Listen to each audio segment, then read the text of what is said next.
Good morning and good afternoon, everyone. This is Roger Well with Infos, and we have a quick session today on laboratory data importing. The announcement that I'm showing here is the first time that we're actually announcing this, so I want to just spend a couple minutes talking about it, and then we'll get into the training agenda. So from Friday night, which is February 12th, through basically the end of the day on February 16th, which is a Tuesday, no laboratory EDDs should be submitted into Infos. The reason for that is that when we go live with Infos 3 on February 15th, we have about a day and a half window where there's going to be a data conversion process running in the background. This will be transparent to all the users and administrators, but it'll be a process running in the background that's going to be converting all of the existing data in Infos 2. This is laboratory and field data only, but it's going to be converting the laboratory and the field data into our new tables into Infos 3. So during that process, we need to shut down having EDDs entered. So for the laboratories on the call, please get this information to your teams that are responsible for the email importing of your customers' EDDs into Infos. We're gonna have to have a pause for those few days, unless you hear from us directly, which is highly unlikely. But unless you hear from us, assume that you can resume submitting EDDs after that time, February 16th, 10 p.m. Pacific. So I know some of your labs have this automated out of their LIMS system or their QA, QC systems. So be sure to pass this information along to those individuals in your organizations that are running those processes. Okay.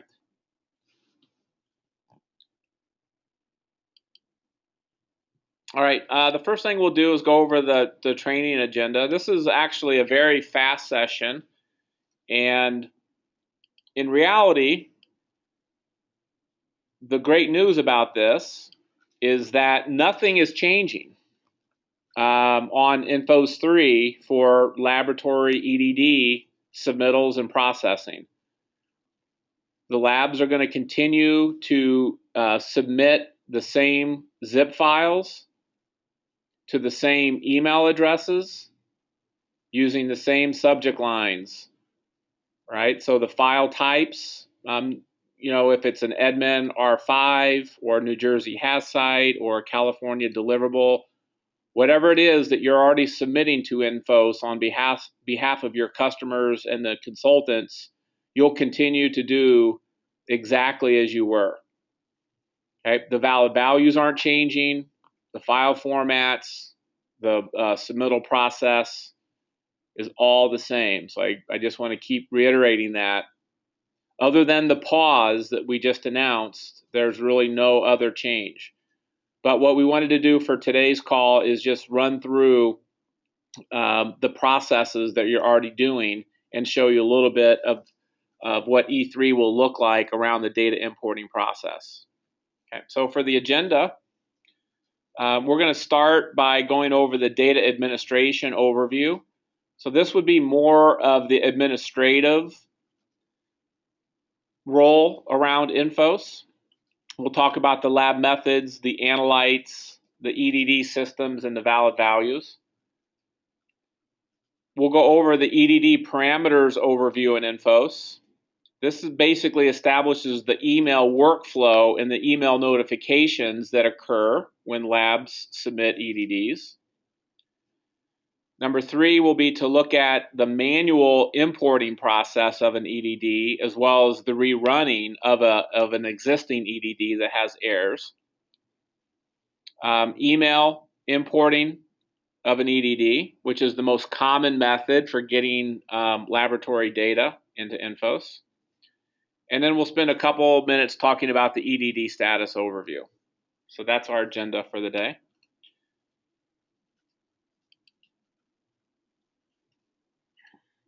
Okay, the labs have been trained to submit the EDDs into Infos. And we have a laboratory data deliverable document. You can see this is dated all the way back to 2009. We are going to make a revision to this and get that out to all the laboratories and laboratory data users. But what I just wanted to show you before we get into the software are a couple of the items that you're already doing. They're not changing, but I just want to point them out for this training session. So we're handling multiple EDD types. Most of our customers for their standard EDDs are using the Edmin US EPA R5 no QC version. We also manage the QC version as well. We manage New Jersey HAZSite, the California GeoTracker or COLT standard as well. Several of the Equus chemistry files, formats. Okay. And then we also have an Infos EDD that some of our customers use for data migration of historical data. So one of the things that I want to drop down into are I'll let my screen pause here for you. The EDD file naming conventions, these are not changing. So again, I would imagine most of the labs that are submitting EDDs already have this document. But Infos uses a convention that always starts with an underscore based on the EDD type to designate the file type. So there'll be other naming conventions in front of this underscore, but you'll end it with a underscore SMP for the sample file, a TRS for the result file, and a BCH for the batch. This is the same as it's been. I'm just kind of reiterating some commonly used points here. We have the same type of convention for the HAZSite and for the COLT files, as well as the Equus chemistry. Okay, so let me talk a little bit about the other supporting files. Also in the zip files, the laboratories are able to put in one or more PDFs, and that generally includes the laboratory case narrative or the sample report in a scanned image. So in your zip file, you'll have your one or more EDD files as well as one or more PDF files. Infos actually will read that zip file once you import it, and will process the EDDs, and then we'll also pull off the PDFs and park those as documents associated with that sample event and EDD file, so that the end users can have access to the PDFs as well as the data. Okay. One of the things that we're going to go over in the system is the workflow, but since I'm at that point in this document, I'll show you this. In Infos, our customers are managing their sites. They have all their site information. And the customers' administrators are able to establish one or more project managers. They could be internal customer project managers or even consultant project managers. If the EDD is processed successfully in Infos after it's emailed by the lab, the project managers who are listed for those sites in our EDD parameters will receive an email saying that an EDD was just processed for their site. They're listed as a project manager, and they'll see the site reference, and they'll have a link in the email to go in and to click on, log into Infos, and start evaluating the data. It also includes that email that Infos sends out to the project managers, also includes attachments, which are the EDD files that were just submitted by the lab, as well as a report template that would be a tabular report that is a standard report that would go out along with the notification.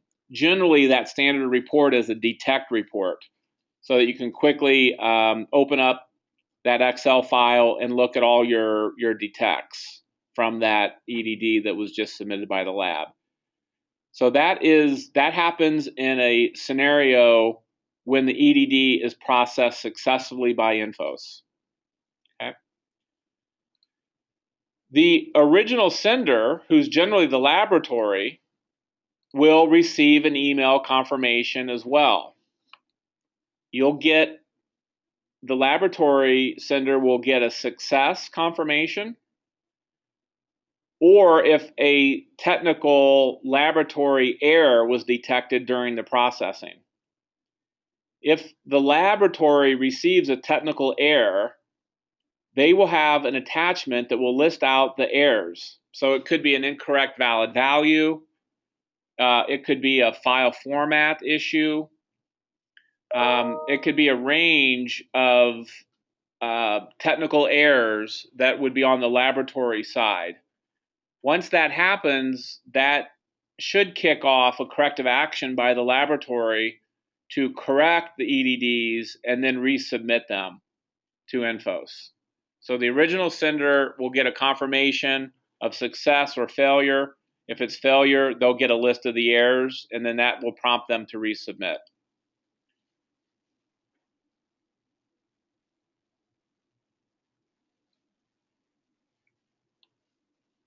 Okay.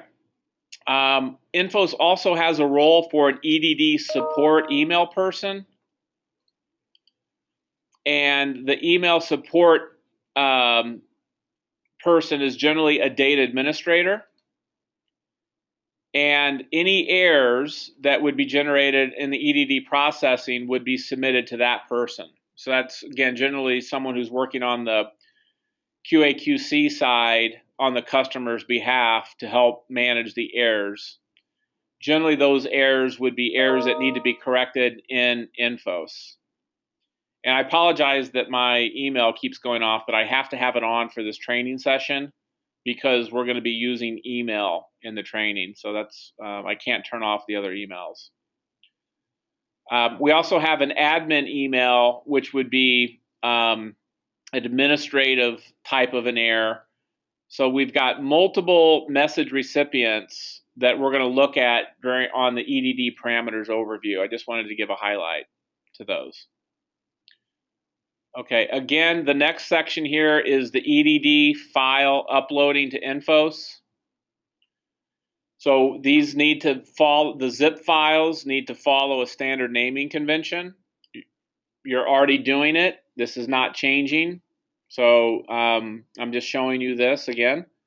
It starts out with the date in a specific format with an underscore, the chain of custody reference with an underscore, a revision letter generally starts with an A, but if you had to do a resubmittal, it should be changed to a B and C and so on. The EDD format being used, and then the node path, which is generally the site name for your customer system. That's the zip file. That's all the same, not changing. Okay, and then the email address. You'll continue to send it to the same email addresses that you have been before.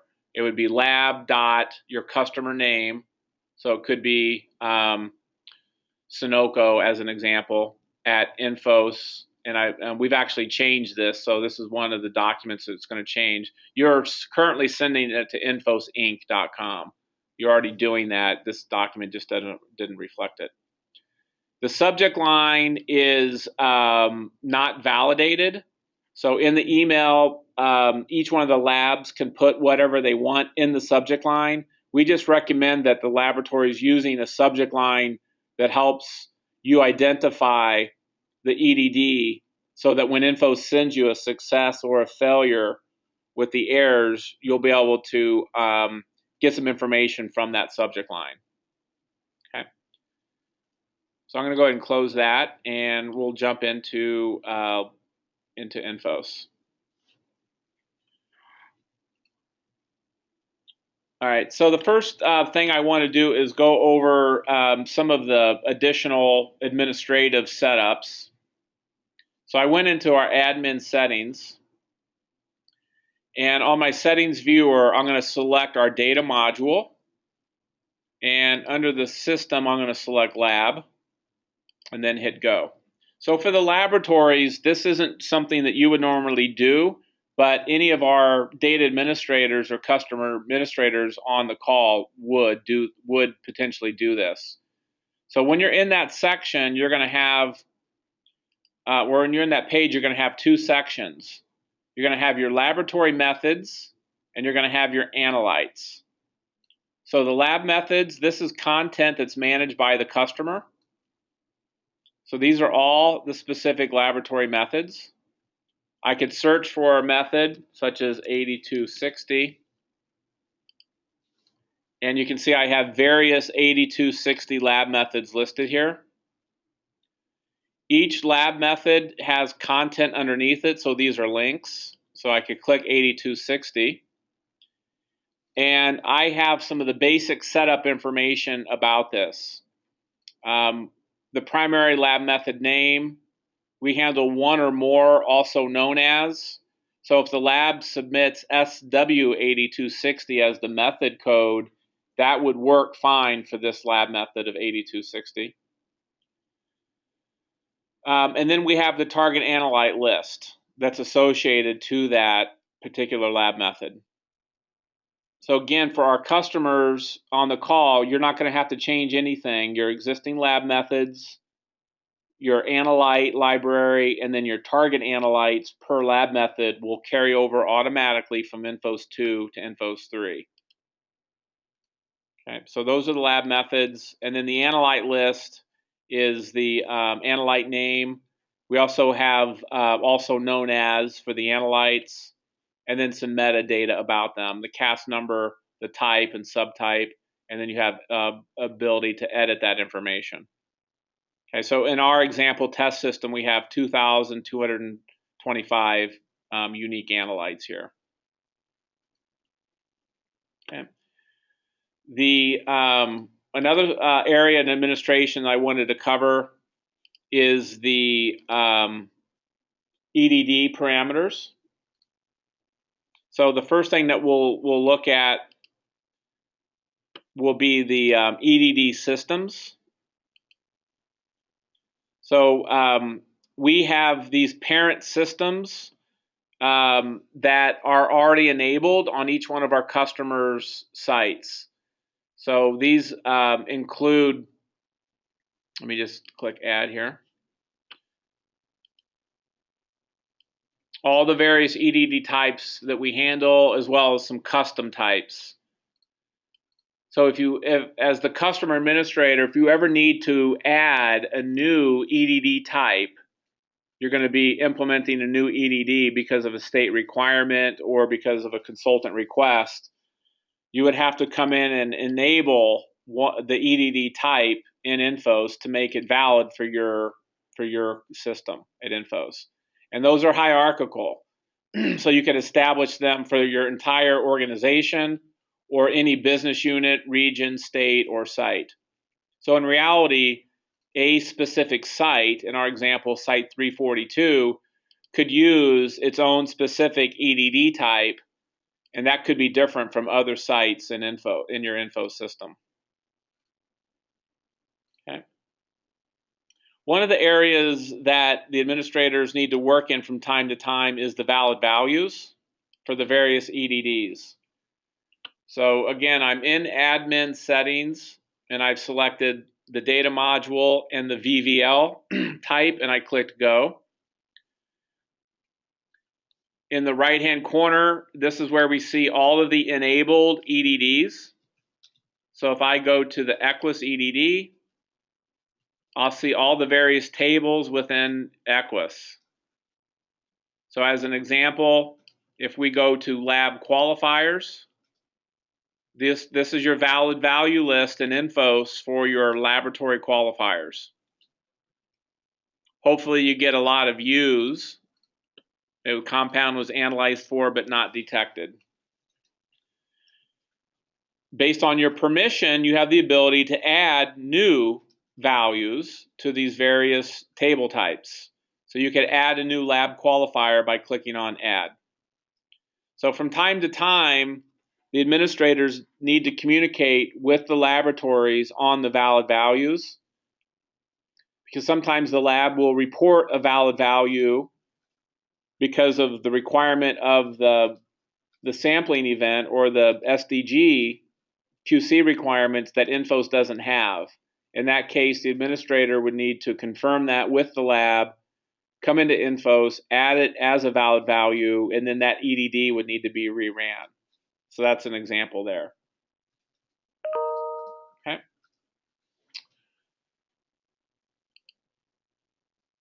All right. What I'm going to do now is take a look at an example data set. So we've got, these were 3 files, example files. So you can see the file naming convention. We have a sample file. So we have the date, the chain of custody number, the version, the EDD type, and I forgot what the last part of that was. And then the underscore SMP and underscore TRS, and then there's a PDF, which is the narrative.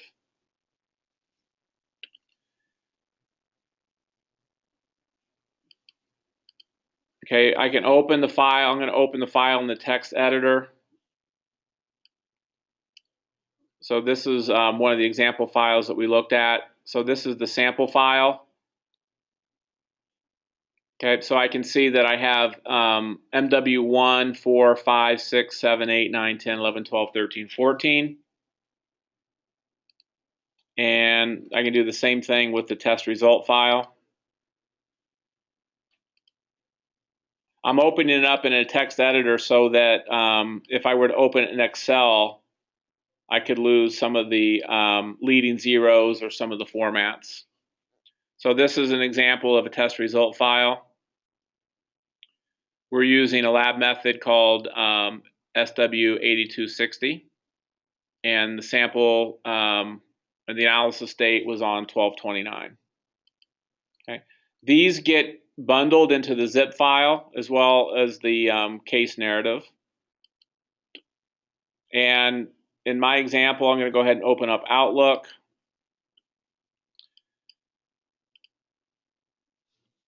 You'll send it typically to something like lab.yourcustomername@infosinc.com. That would be your typical email. Subject line would be, your subject line, but you might put in, COC, 1234 or SDG 0098, whatever makes sense to you. And then you're going, your LIMS system probably does this automatically, but you're going to pull in the zip file.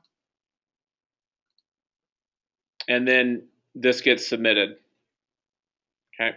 So Infos has a process that runs about every 20 minutes, so 3 times an hour, that's picking these files up once they're emailed in and then processing them. Okay, I'm going to go ahead and discard this.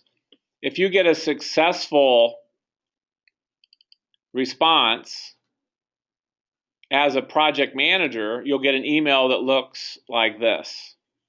So this is coming back from Infos for site 342. The attached file contains lab data for site 342. I'm receiving this message because I'm set up as the EDD project manager, and it gives me the date and time. I have the information in my files attached to it that the system automatically sends. if you're the lab and you're getting errors, you're going to have a similar message, but the attachment's going to be your error message. Okay. Once it goes into Infos and it's processed successfully, it can be accessed under the data module under the imports submodule. So this is an example of the EDD that was processed successfully. So again, I went to data, imports. The status is in the lab status.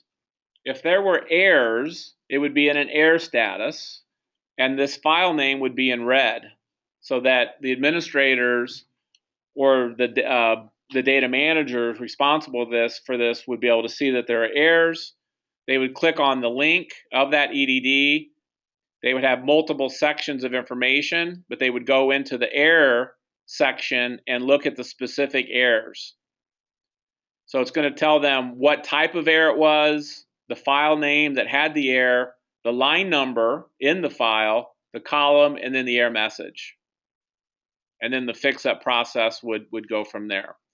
Since this was a good EDD, we're going to have a summary. So it's going to keep track of the run dates, the zip file name, the EDD type, and then the status. Lab status means that the EDD has been processed successfully in Infos from the lab, but it has not been verified or validated. That's what we're going to cover this afternoon in a different training session. The lab status just means that the EDD has been processed successfully. The sample locations exist. The sample file matches up to the test result file. There are no primary key violations. All the valid values have checked out, and the lab has done their job successfully. Okay, the lab is done at that. When it's in the lab status, the lab's work is basically done, unless a resubmittal needs to happen for some reason. The contacts, this will list the laboratory data importer's name. It shows me because I did it myself. The EDD section will be the actual files that the lab submitted. Okay, so I have a test result and a sample file, my date, who uploaded it, and these can be locked in the future if you don't want them to be edited. So those are the actual files that Infos retains. The documents are the case narrative or the PDFs that the lab provided. Those can be downloaded and viewed, but they exist with that EDD. The history is a log of the history, when the EDD was successfully processed, and if it was promoted to a higher QC level. And then we already looked at the error message. So that's the EDD list. Okay. The last thing that I wanted to really go over was sometimes an EDD needs to be imported through the user interface instead of being emailed. So if there's an EDD that needs to be manually processed, you would navigate to the data module, you would click on imports, you'd make sure you're at your site where the data exists. You would need to select your EDD type. So in my case, I would want to upload an admin, no QC EDD, and I hit add. Here, I can go ahead and grab my zip file if it's already zipped. So you can see I put in a zip file, and then I would hit save, and it would do the uploading automatically. If I have multiple files, I would come in and I would grab my individual files, such as my TRS file and my sample file. And if I have a batch file, I would do that as well. Okay, and then I would hit save, and that would upload them for me. So I can do that. And then the last thing that I would go over would be if I need to rerun the EDDs, I need to go into edit. And, oops, sorry about that.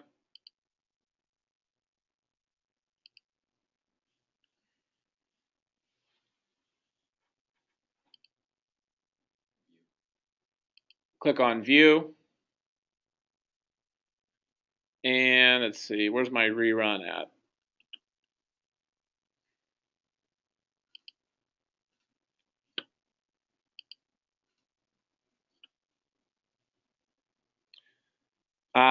Okay, I can't rerun it because it's already in the lab status.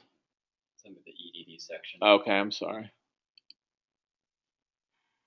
Okay, just took me a minute to find it, sorry.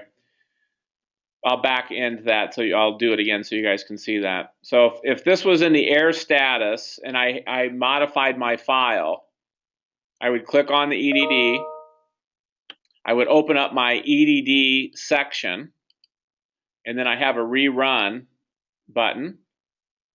If I have modified my sample file, my test result file, or my batch file, I would go in and select the new file.